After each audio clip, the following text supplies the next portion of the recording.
Hello guys, welcome to my channel. This video is sponsored by BuyMote. BuyMoteங்கிறது ஒரு அமேசிங்கான shopping app.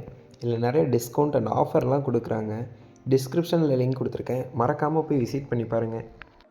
Hi guys, இந்த வீடியோவில் என்ன பார்க்க போகிறோன்னா, சிம்பிளான முறையில் குக்கர் வச்சு எக் பிரியாணி எப்படி பண்ணலாங்கிறத பார்க்கலாம். வாங்க வீடியோக்குள்ளே போகலாம். எக் பிரியாணிக்கு தேவையான பாஸ்மதி ரைஸ் 2 கப் அளவு எடுத்துக்கலாம். அதை நல்லா கழுவி ஒரு அரை மணி நேரம் ஊற வச்சுருங்க. நெக்ஸ்ட்டு பிரியாணிக்கு தேவையான முட்டையை பாயில் பண்ணி எடுத்துக்கலாம், கல்லுப்பு போட்டு. ஒரு 1/4 மணி நேரத்தில் முட்டை வெந்திருக்கும், அதை தனியாக எடுத்து வச்சிடலாம். நெக்ஸ்ட்டு பிரியாணி மசாலாவுக்கு பூண்டு ஆட் பண்ணிக்கலாம். இஞ்சி பொடி பொடியாக நறுக்கி ஆட் பண்ணிடுங்க. சின்ன வெங்காயம் ஆட் பண்ணிக்கோங்க. நெக்ஸ்ட்டு பட்டை கிராம்பு ஆட் பண்ணிக்கோங்க. சோம்பு ஆட் பண்ணிக்கலாம். பச்சை மிளகா 2 ஆட் பண்ணிக்கோங்க. புதினா தேவையான அளவு ஆட் பண்ணிக்கோங்க. வாட்டர் ஆட் பண்ணி நல்லா ஃபைன் பேஸ்ட்டாக அரைச்சி எடுத்துக்கலாம். நெக்ஸ்ட்டு ஒரு கடாயில் தேவையான அளவு எண்ணெய், லைட்டாக மஞ்சத்தூள், மிளகாத்தூள், உப்பு ஆட் பண்ணி நல்லா கிளறி விட்டுருங்க. நெக்ஸ்ட்டு பாயில் பண்ண எக்கை அதில் ஆட் பண்ணி நல்லா கிளறி விட்டுறலாம். இப்படி செஞ்சால் தான் முட்டை நல்லா பிரியாணி செய்யும்போது உடையாமல் வரும். நெக்ஸ்ட்டு பிரியாணி செய்ய போயிடலாம். அதுக்கு தேவையான அளவு எண்ணெய் ஆட் பண்ணிக்கோங்க, நெய் ஆட் பண்ணிக்கோங்க. முந்திரி வேணும்னா ஆட் பண்ணிக்கலாம், கருவேப்பிலை ஆட் பண்ணிக்கோங்க. ஆட் பண்ணிவிட்டு நல்லா வதக்கி விட்டுறலாம். வதக்கினதுக்கப்புறம் பெரிய வெங்காயத்தை நல்லா நீளமாக நறுக்கி ஆட் பண்ணிடுங்க. நல்லா பொன்னிறமாக வந்ததுக்கப்புறம் லைட்டாக மஞ்சள் ஆட் பண்ணிக்கோங்க. காரத்துக்கு மிளகாய்த்தூள்,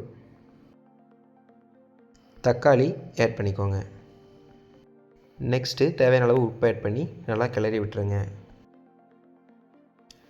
நல்லா தக்காளியெல்லாம் வதங்கட்டும். நல்லா வதங்கினதுக்கப்புறம் நம்ம அரைச்சி வச்ச மசாலாவை ஆட் பண்ணிடலாம். மசாலா ஆட் பண்ணிவிட்டு நல்லா கிளறி விட்டுருங்க. அதை மூடி போட்டு ஒரு 5 நிமிஷம் நல்லா க்ளோஸ் பண்ணி நல்லா வேக விட்டுருங்க. வெந்ததுக்கப்புறம் 2 கப் அளவு தேங்காய் பால் ஊற்றிருக்கேன். 1 கப் அளவு தண்ணி ஆட் பண்ணியிருக்கேன். நீங்கள் தண்ணி அளவு பார்த்து ஊற்றிக்கோங்க. நெக்ஸ்ட்டு உப்பு செக் பண்ணிக்கோங்க. உப்பு பத்தலைன்னா ஆட் பண்ணிக்கலாம். நெக்ஸ்ட்டு நம்ம ஊற வச்சுருந்த பாஸ்மதி ரைஸை ஆட் பண்ணி நல்லா கிளறி விட்டுருங்க. புதினா கொத்தமல்லி தழையை தூவி விட்டுறலாம் மேலே. நெக்ஸ்ட்டு நம்ம எக்கை ஃப்ரை பண்ணி வச்சுருந்தோம்ல, அதை ஆட் பண்ணிடலாம்.